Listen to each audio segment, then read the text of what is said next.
Christ went to India and, studied with some Buddhist yogi or something. And He claimed that Jesus traveled to India and Nepal. He said that he went to this Nepalese monastery and that the monks told him there, and he found documents that talked about Jesus of Nazareth. Genesis story is totally a copy from pagan tradition. And Genesis 1 is a creation story.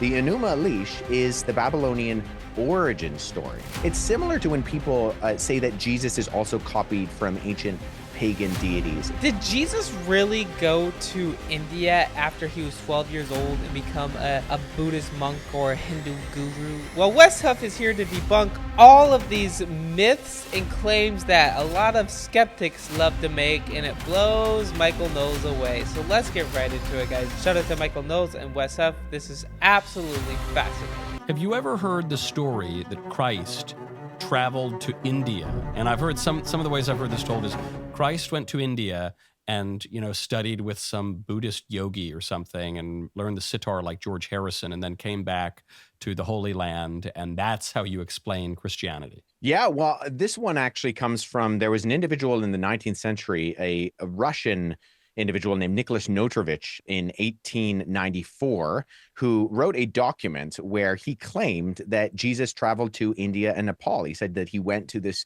Nepalese monastery and that the monks told him there, and he found documents that talked about Jesus of Nazareth, who went there and learned Hinduism on his ways through India and learned about Buddhism. And that's where, when he eventually comes back at around the age of 30, he gets his esoteric teachings. I mean, unfortunately for that, this comes from the idea that there's somehow lost years of Jesus, because the Gospel of Luke in particular, it has this story of Jesus being a 12-year-old. But other than that, you get his birth story, and then you get him being a traveling itinerant Jewish rabbi as an adult. But even if we look at what we can see from the historical sources, from the Gospels, I mean, Luke tells us that narrative in chapter 2, verses 41 to 52, where the 12-year-old boy Jesus goes to the temple, and Mary and Joseph promptly lose the Son of God.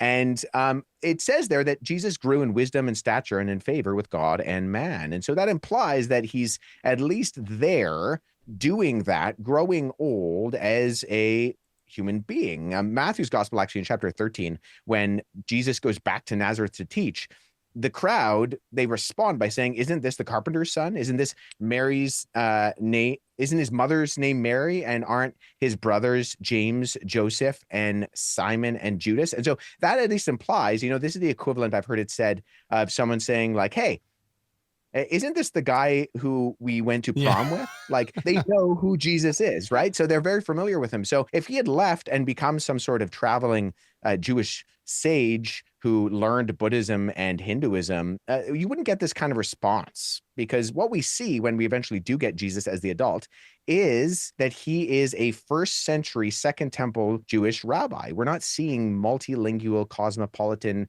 ecumenist guru. We're seeing what we should see in terms of his teaching and in terms of what exactly fits for the time frame.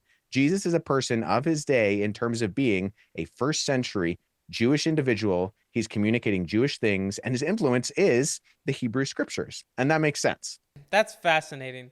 So many people love to say, no, Jesus, he was a traveling monk. What do you mean? He was all about love. He had to go to these other places.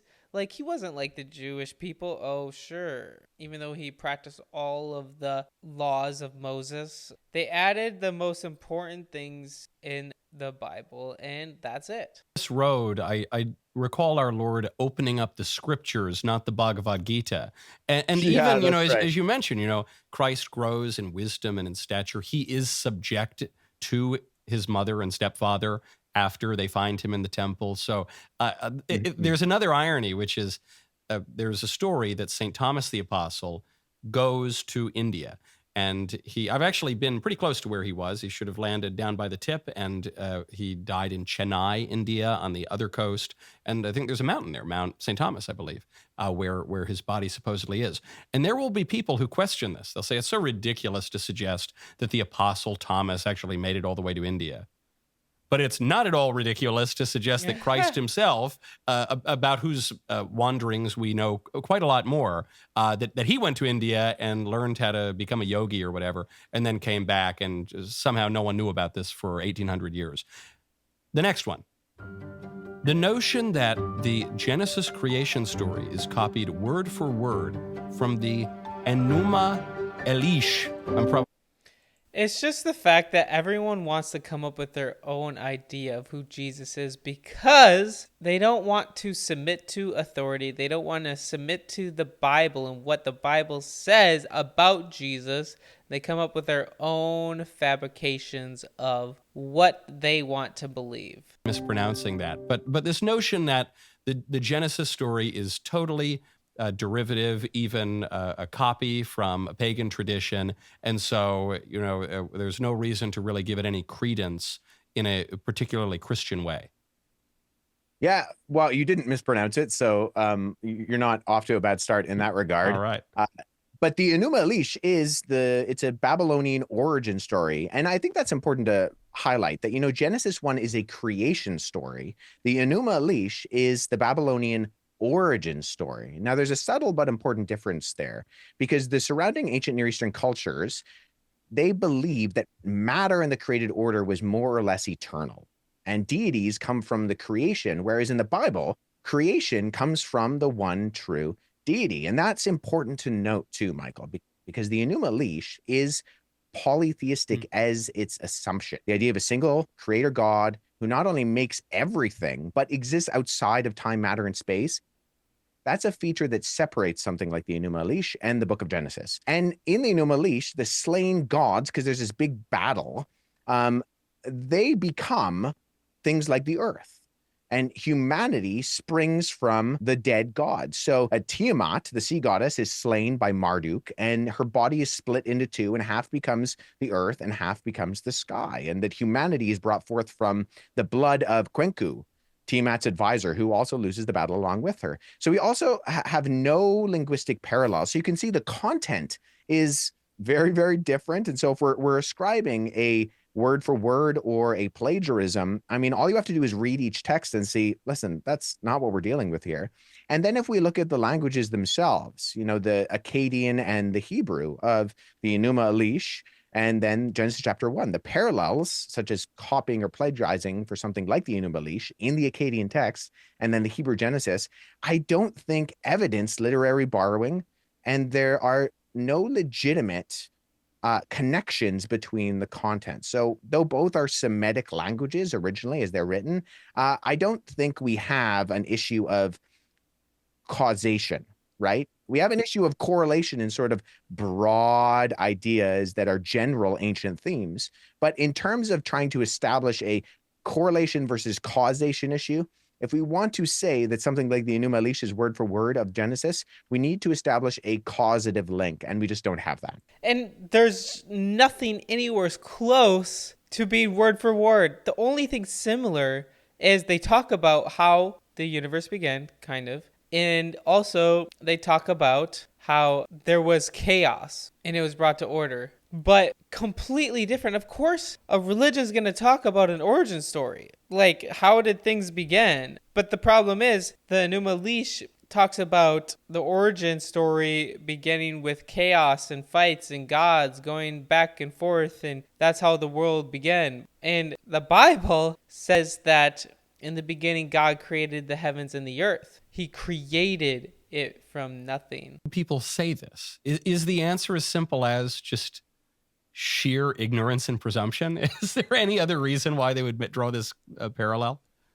Yeah, I think it's a bit of that. I think it also is, it's not that you can't draw parallels. There are generalities that we can find. It's similar to when people say that Jesus is also copied from ancient pagan deities, in that this is sometimes called the Texas sharpshooter fallacy, where you have this image of a Texan who is firing shots into the side of a barn, and then he promptly goes and he draws a target around the closest cluster of shots, making himself look like a great shot, right? And so if you find enough of these parallels, you can draw conclusions, but that's not honest with what's going on. So you can say, okay, well, here we have an origin story or a creation story. So I would make the differentiation between those two. You have, certain themes that come up. There's chaos being ordered, which is pretty much common to any ancient Near Eastern story. And you have the waters being kind of the first, the Spirit of God hovered over the surface of the waters of the deep. And then you have similar waters in the Enuma Elish. But these are generalities that when you get into the specifics, sometimes I like to say, Michael, that arsenic and Advil both come in pill form, but it's not the A on the pill that, makes me choose one or the other randomly when I have a headache.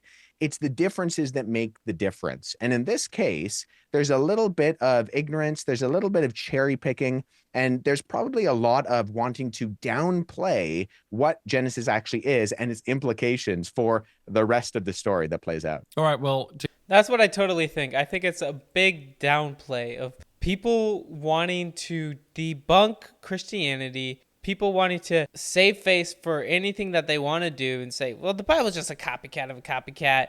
That's not even the original religion, the Hebrew religion. That's an old fairy tale based off of another fairy tale. That's just not reality, though.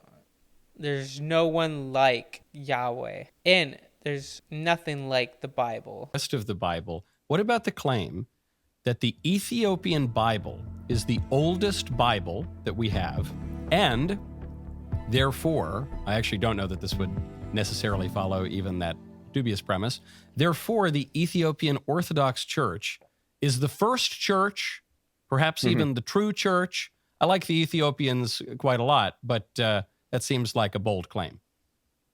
Yeah, so there are a number of assumptions going on there. I mean, the first copies of the Bible that we have in terms of Old Testament, New Testament, the Old Testament is Hebrew, the New Testament is Greek, and we have Old Testament Hebrew copies like the Dead Sea Scrolls or the Greek translation of the Old Testament in the collection of the Septuagint, and then we have the Greek New Testament.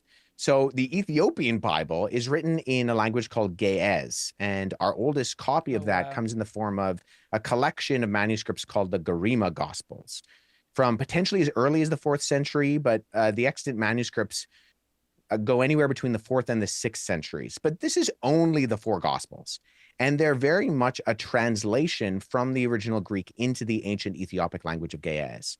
We, of course, have copies of each individual book of the Bible that exist in independent scrolls and books that predate these by centuries. So both, in the form of the Hebrew Old Testament and even the Greek translation of the Old Testament, and then the Greek New Testament. The earliest copy of a Genesis to Revelation Ethiopian Bible actually comes in the ballpark somewhere between the 14th and 16th centuries. So we're talking AD. Middle Ages. So I hear this online. No, I hear this online a lot. I, to be totally honest, don't know where it originated. But there's a picture of an old Ethiopian guy holding what looks like a very, very old manuscript. And then you always see the headlines of, first Bible ever discovered. We actually know the story of how the Ethiopian Bible kind of originated. There is a document that a number of documents actually that tell us that Syrian missionaries brought versions of the Greek translation of the Hebrew Old Testament and other Jewish literature and the Greek New Testament down to Ethiopia, into what was then called the Kingdom of Aksum, where it was translated into Ge'ez in and around the 4th century. So we have that cataloged, and we can pinpoint where the Ethiopian Bible actually found its inception. And it is very much a translation from the Greek that preexisted it, and did preexist it, arguably going back to the originals by the authors we see in our New Testament in the first. That's wild. Why do so many people say that the Ethiopian Bible is the oldest Bible that we have? That's what Billy Carson would say.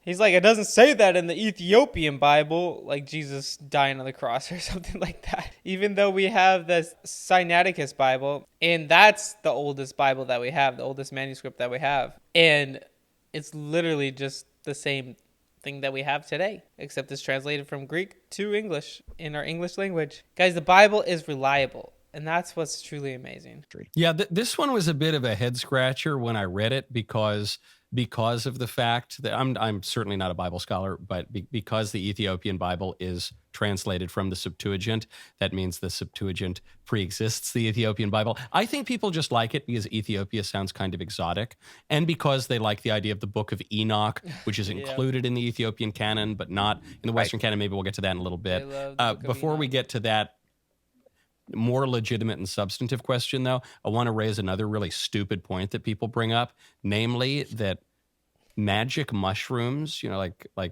psilocybin or whatever, kind of spooky psychedelic stuff, is actually at the heart of the origin of Christianity.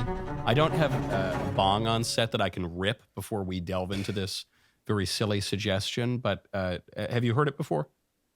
Yes, I have. It seems to have started with an individual named John Marco Allegro, who was a legitimate Dead Sea Scrolls scholar. So Yep. this was an individual who worked on part of the original editorial team that was evaluating the Dead Sea Scrolls when they were discovered, between the late 1940s and the 1970s. And so this was an individual who actually had credibility in terms of his credentials. However, he wrote a book called The Sacred Mushroom and the Cross, where he really starts to go off the rails. Now, this was, And- Wes, if you don't mind the interjection, that book came out in like 1970 or something, right? So we're kind of reaching Yeah. peak hippie, psychedelia, druggy. So I'm not downplaying his credentials. I know the guy's a real scholar on the Dead Sea Scrolls, but that time period, I mean, who wasn't taking magic? It's so funny. That makes total sense. Why in the world would he come to this conclusion? Of course, if he's doing shrooms and stuff and he's trying to figure out why in the world does this feel so amazing to him, he's like, of course, it's all coming together now. Christ must cover your eyes with Christ. Christ means some substance. We must rub it on our eyes. All that gibberish. And that's when Wes Huff debunked that one guy. Back then. Right. Well, I wasn't around, so I wasn't. So I can at least exclude myself from that group. But yeah, it's interesting because I've read Allegro's work, and actually his fellow contemporaries chastised him quite a bit because a lot of his thesis was predicated on etymology, which is the study and origin of words. And he connected particular important words in the Bible, like the word Christ. And then he kind of made these causation links that he saw to a few other religious texts, and then to some of these ancient fertility cults having what he described as hallucinogenic experiences with plants. Wow. But based on this, he came to this conclusion that Jesus did not exist, and the Gospels were more or less a hoax, and that what Christianity turned into was nothing more than a misunderstanding of ancient fertility cults, that the object of worship was a psychedelic mushroom. And one thing to keep in mind is that no scholar from any background, now I mean this honestly, religious or secular, either in Allegro's day or now, accepts Allegro's theories and conclusions based on the actual arguments that he makes. And because his theory is fringe, doesn't necessarily mean it's false, right? Just because nobody else in the world or academia is on your side doesn't mean it's not true. But I think it should raise flags for like the entirety of ancient historiography, linguistics, particularly though I think philology, because if you talk to people who study things like languages like Sumerian, not Assyrian, you'll see that Allegro's conclusions are really problematic, and they're problematic because they just don't connect where they should. And even Allegro's daughter wrote a book where she went through her dad's notes and kind of highlighted some things that actually revealed that Allegro didn't really know Sumerian, that he was kind of jumping to these conclusions, and he was really using words that sounded similar and then trying to make connections, because Sumerian and Hebrew are not related linguistically in any way. Sumerian is a language isolate. Hebrew is a Semitic language. And so it's kind of the equivalent of, Steven Seagal, the martial artist, has the last name Seagal, and the seabird, a seagull, well, they sound the same. So, actually all seabirds are martial artists. Yes. And there is no such thing as an historical Steven Seagal. He's never really existed. He really is a figure that was created in the imagination of people who worshipped birds. Is that It's about true. right? Yeah. Yeah, that makes so much sense. So he took the word Christ, I believe, and said because of this other language, and also maybe Greek 1,000 years ago or something, meant Christ at that time. It could have meant that. And therefore, because they named Jesus Christ, it meant that's shrooms. They're talking about shrooms the whole time. Nothing else. So that's such a wild accusation to assume that. I think you're on the right track. I see Okay. where you're going. Yeah, we're off to a good start. Yeah, so it's that type of level of argumentation. And he was a smart guy. And so you read his book, and even myself, as someone who's very interested in this, who study these things, often found myself getting lost and trying to make the connections. So I think Allegro, unfortunately, as the sort of inspiration and origin of this myth, if we want to call it that, was just not just off base, but actually he was all of his underpinnings for his arguments were faulty. Especially if the centerpiece of it is that Christ never really existed, which I've heard before. It seems to me we know more about Christ as an historical person than just about anyone else of his era. I mean, not literally anyone else, but we know a lot about him. Do any serious people seriously doubt his existence? I mean, I think I can comfortably say that of people who have accredited PhDs in some relevant field, historiography, New Testament studies, biblical studies, classics, that would touch on the historical Jesus, you probably can count the people who doubt his existence on two hands.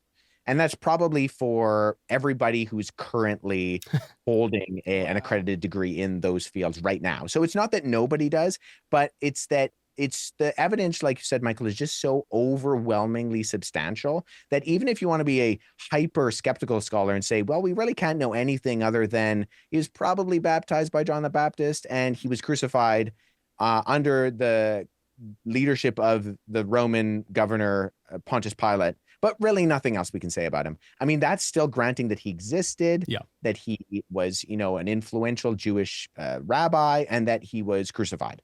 And so, the bare bones of that, and I think we can obviously say far more than that historically, to doubt his existence entirely is really pretty fringe. Okay, now speaking of life, death, resurrection, there's a related concept that comes up in the fringes here, which is reincarnation. Not resurrection, but reincarnation. There's some theory floating around that the early church taught reincarnation, but that this truth of the faith was condemned at the Second Council of Constantinople in the 6th century. I was not there at the council. I don't think reincarnation was condemned there because I don't think it was. I love how so many times people make accusations saying there was 80 different gospels, and then by the time the 3rd century came around, the Council of Nicaea, they decided only to keep 4. Guys, have you heard of tradition in all of reality of what they were trying to do? And have you heard of all these 4 gospels were always accepted because they're written by eyewitnesses of Jesus or someone who was interviewed by an eyewitness of Jesus. Like that's what makes the difference. That was the key to adding something into the Bible. And then when there's books written 200 years ago claiming that they knew Jesus' teachings, like the Gospel of Thomas, no wonder it's not added. Correct me if I'm wrong. No, you're right. It is an interesting accusation because we know approximately what the Second Council of Constantinople was. It was called for the goal of doubling down on the Chalcedonian Creed, which affirmed dogmatically that Jesus was both fully God and fully man, combating the heresy of Nestorianism, which taught that Jesus' divinity and humanity were separate and that Jesus was actually comprised of 2 separate persons, the human Jesus and the divine Logos.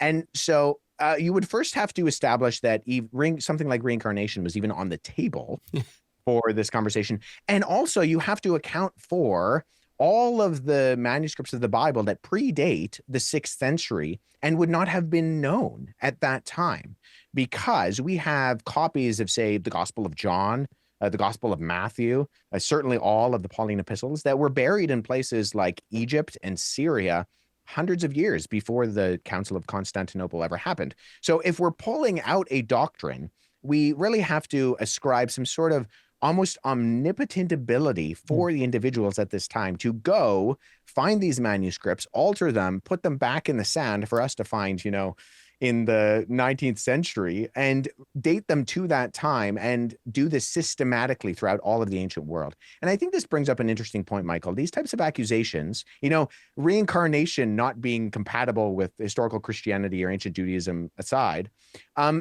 what this assumes is impossible, because we know from the dissemination of how the Christian documents were copied and then spread throughout the ancient world that it negated any one group or one person controlling the text of those documents at any one point in time, for this exact reason, because the early Christians were very eager to get these documents in the hands of people. And so within only a couple hundred years, you have copies up into the British Isles, you have copies of these books all over North Africa, the Middle East, into Asia and Europe. And so we just find copies, even if they're fragmentary, of the documents of, the Old and New Testaments all over the place. And so if anybody, pick a council, Nicaea, Constantinople, you can insert any name of any ecumenical council that took place.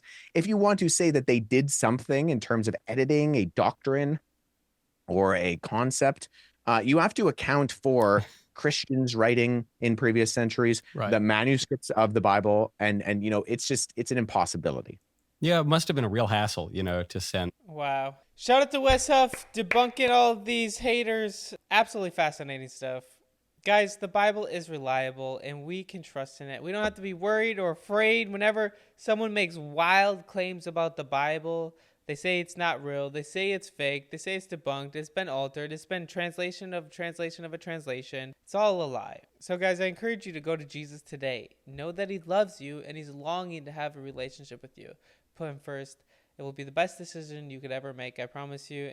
In the description below, you could click a link to help you to decide to follow Jesus for the first time. I encourage you to do that today.